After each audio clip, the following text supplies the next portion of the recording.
दोस्तों नमस्कार। दिल्ली मेरठ एक्सप्रेसवे पर काम कर रहे मजदूर बड़ी संख्या में कोरोना पॉजिटिव हो गए हैं। लगभग 90 मजदूरों को अस्पतालों में भर्ती कराया गया है। बड़े पैमाने पर मजदूरों के टेस्ट किए गए हैं।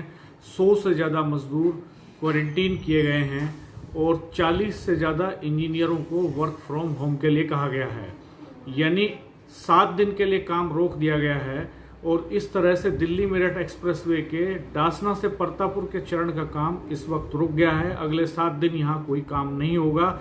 मशीनें थम गई हैं और एनएचआई ने जो डेडलाइन तय की थी कि वो दिसंबर 2020 तक इस एक्सप्रेसवे का काम पूरा कर देगी, वो अब खटाई में पड़ती नजर आ रही है। पहले से ही एक्सप्रेसवे के काम की रफ्तार तेज नहीं थी। परतापुर में जहां बड़ा कंस्ट्रक्शन होना है वहां काम बहुत धीमा था।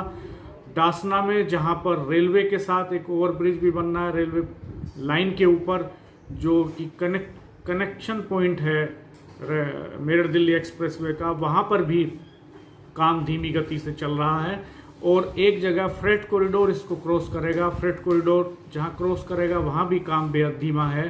दूसरी तरफ जहां किसानों के साथ जो विवाद चला आ रहा है मुरादाबाद गांव के मुआवजे को लेकर, उसका समाधान भी अभी नहीं निकला है।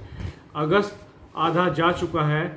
इस तरह से अगले 3.5 महीने में ये किसी भी तरह संभव नहीं लगता कि ये एक्सप्रेसवे चालू हो जाएगा, यानी इनको अब एक बार और इसके लिए कम से कम डेडलाइन बढ़ानी पड़ेगी और इस तरह से ये लगातार लेट होता जा रहा है। दूसरी तरफ दिल्ली मेरठ रैपिड ट्रेन का काम भी धीमा पड़ गया है, चूँकि बारिश ने काम को प्रभावित किया है। और इस वक्त मोदी नगर, मुरादनगर और मोहिद्दीनपुर में सड़क चौड़ीकरण का काम होना था, रोड कंस्ट्रक्शन होना था। जो बीच में डिवाइडर पर कवर किया एरिया, उसके बदले हाईवे पर सड़क पर्याप्त ढंग से चलती रहे, इसके लिए दोनों तरफ सड़क का चौड़ीकरण किया जाना है।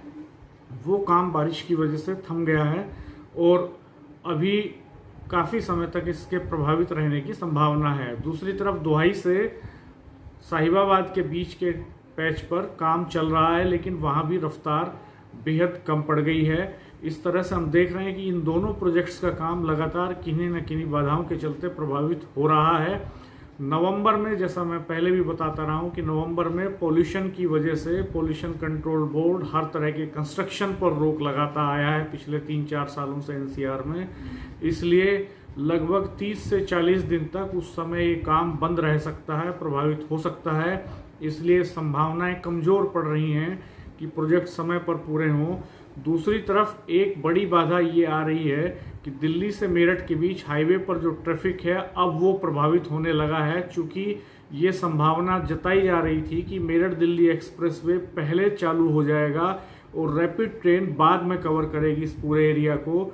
लेकिन रैपिड ट्रेन वालों का काम काफ़ी तेज़ी से चल रहा है और दिल्ली मेरठ एक्सप्रेसवे अभी खुला नहीं है। थोड़ी राहत की बात ये हो सकती है कि मेरठ बुलंदशहर हाईवे खुल गया है और मेरठ से हापुड़ तक इस पर कोई टोल भी नहीं है, तो इसलिए आप दिल्ली जाने के लिए इसे चुन सकते हैं। लेकिन ये लगभग 10 से 15 किलोमीटर आपको लंबा पड़ेगा। इस तरह से आने वाले कुछ महीनों तक आपको दिल्ली से मेरठ के बीच के सफ़र में समस्याएं झेलनी पड़ सकती हैं। अब चूंकि लॉकडाउन के बाद अनलॉक में रेस्ट्रिक्शंस कम पड़ रही हैं लगातार, इसलिए ट्रैफिक लगातार बढ़ता जा रहा है इस हाईवे पर। और ये संभावना है कि कुछ दिन बाद यहाँ रोडवेज बसें भी चलने लगें। अभी रोडवेज बसें बहुत कम हैं इस रूट पर, तो जब रोडवेज बसें भी पर्याप्त संख्या में चलना शुरू कर देंगी तो इस हाईवे पर जाम की समस्या और बढ़ेगी। इसलिए बेहतर होगा कि आप निकलने के पहले ये देख लें कि कौन सा अल्टरनेटिव रूट बेहतर है, किससे निकलना बेहतर रहेगा।